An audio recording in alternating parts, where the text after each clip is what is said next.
नमस्कार दोस्तों, मैंने इससे पहले एक वीडियो बनाया था जिसमें मैंने आपको बताया था। सबसे पहला मेरा वीडियो था, इसमें मैंने आपको सहारा रिफंड में अप्लाई कैसे करते हैं ये बताया था। अब उसके बाद फिर मैंने वीडियो बनाया कि अगर आपको 45 डेज निकल चुके हैं और आपका रिफंड नहीं आया है या रिफंड के स्टेटस में कोई चेंज नहीं हुआ है, मतलब ना तो रिजेक्ट हुआ है ना अप्रूव हुआ है, तो आप उसकी शिकायत कैसे दर्ज कर सकते हैं। लेकिन आज के मैं वीडियो में बताऊंगा आरटीआई मतलब राइट ऑफ इंफॉर्मेशन। अगर आपने आपकी शिकायत दर्ज भी कर दी है और कोई रिप्लाई नहीं आया, जैसे मैंने उसमें 4 ऑप्शन बताए थे। एक था सबसे पहला ग्रीवेंस, जो कि सहारा के पोर्टल पे ग्रीवेंस का ऑप्शन होता है। आप उस पर जाकर अपनी ग्रीवेंस सबमिट कर सकते हैं। आपने ग्रीवेंस सबमिट करी, उसका रिस्पॉन्स नहीं आया, आप मेल कर सकते हैं। आपने अगर मेल करा है और मेल पे भी इसका कोई रिस्पॉन्स नहीं आया, तो एक रीजनल ऑफिस पे आप डायरेक्ट कॉल करके भी पता लगा सकते हैं। लेकिन इन तीनों चीज़ों में अगर आप सेटिस्फाई नहीं होंगे तो हम एक आरटीआई फाइल कर सकते हैं। आरटीआई अगर आपने सुना हो, राइट टू इंफॉर्मेशन मतलब सूचना का अधिकार। मतलब इसमें आपको अधिकार है, आप ये सूचना प्राप्त कर सकते हैं कि आखिर मेरा सहारा का रिफंड में अप्लाई करा है तो वो डिले क्यों हो रहा है, क्या इसकी वजह। तो जो भी उसका एग्जैक्ट रीज़न होगा वो उस आरटीआई में आपको उसका जवाब आएगा। आरटीआई सबमिट करने के लिए केवल 10 रुपये चार्ज लगता है और इसे कोई भी कर सकता है। मतलब इसके लिए किसी सीए या किसी क्वालिफाइड पर्सन के पास जाने की ज़रूरत नहीं है, आप अपने मोबाइल से भी इसको सबमिट कर सकते हैं।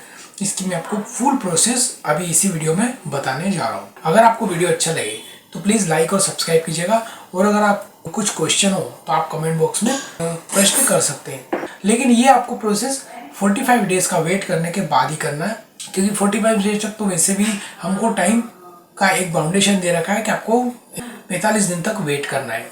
ठीक है, तो आइए मैं आपको लाइव डेमो दिखाता हूँ। तो हमको सबसे पहले क्रोम पर जाना है और क्रोम पर हम आरटीआई ऑनलाइन टाइप कर देंगे, आरटीआई ऑनलाइन पोर्टल, और टाइप करने के बाद एंटर प्रेस करेंगे तो आपके सामने ये जो फर्स्ट लिंक आएगी,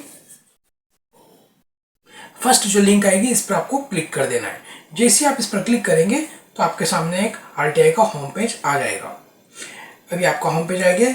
यहाँ पर आपको जो सबसे ऊपर टॉप में ऑप्शन दिख रहा है होम, और होम के पास में सबमिट रिक्वेस्ट, इस सबमिट रिक्वेस्ट पर आपको क्लिक कर देना है।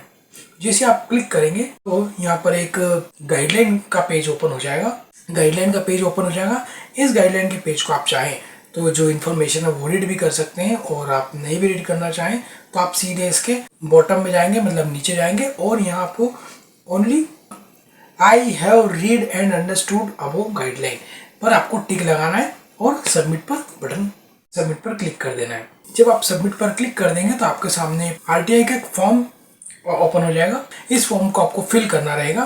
तो देखिए सबसे ऊपर जो है वो आपको यहाँ पर डिपार्टमेंट या मिनिस्ट्री सिलेक्ट करना रहेगी। तो यहाँ पर आपको मिनिस्ट्री ऑफ कॉर्पोरेशन का ऑप्शन सिलेक्ट करना है, और उसके साथ साथ जो नीचे इन्फॉर्मेशन है वो आपको फिल करना है।